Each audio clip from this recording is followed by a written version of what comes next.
If you truly believe that being vegetarian is right, it's not.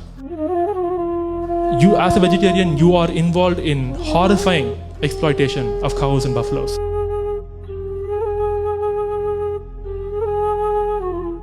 It's not what they show on TV. It's not what they show in the advertisements. A cow or a buffalo, just like any human woman, has to be pregnant or has to have given birth to a child in order to produce milk. Lactation, all mammals lactate only when they're pregnant or after having given birth. Simple logic, right? How do you think a cow or a buffalo gets pregnant in an Indian dairy farm? We are literally raping Gaumata in the land of Ahimsa. That is literally what we are doing right now.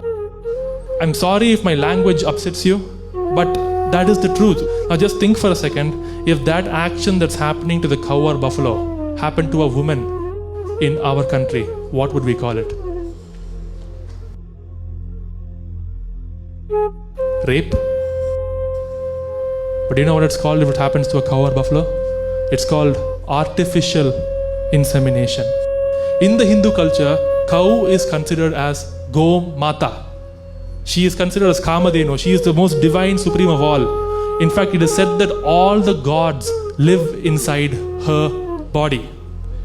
And it is said that Gauhatya, which means killing of cows, or causing unnecessary harm or pain to a cow, is one of the worst sins, and it is equivalent to the sin of killing a man. Have you heard of this, Gauhatya? It's considered that much of a crime. So now tell me, if this is not Gauhatya, what is it?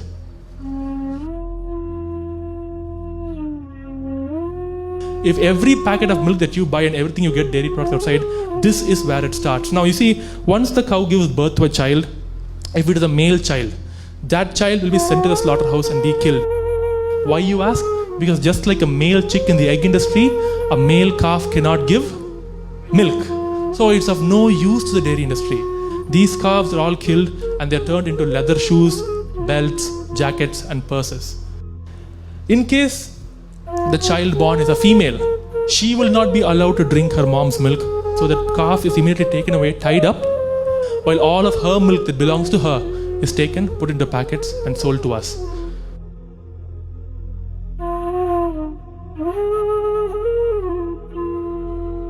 This is done to her for around 5 years. Every single year, she is made pregnant. Every single year, her baby is taken away. Every single day, she is injected and she is milked. When this happens to her for 5 years, after one point, she just gives up. Her mind and body cannot function anymore. And when she is no longer profitable to be used for milk, she is sold to the slaughterhouse for beef. I repeat, every single cow and buffalo in this country who is raised for milk is sold for beef. And I'll prove it to you right now. Did you know that India happens to be the second largest producer of milk on earth? And India is also the second largest exporter of beef on earth. It's not a coincidence. Because as I said, every single cow raised for milk is eventually killed for beef. Which is why I say to my audience when I talk to them, even after knowing all of this and hearing all of this, if you still want to continue drinking milk, please eat beef.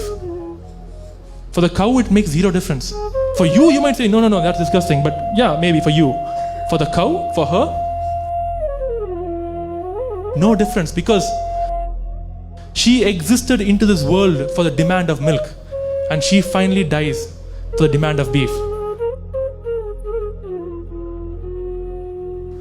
Is this what we do? Is this how we would treat our own mother? I don't think it's fair to say Gaumata or cow should be treated like mother if we treat her like this.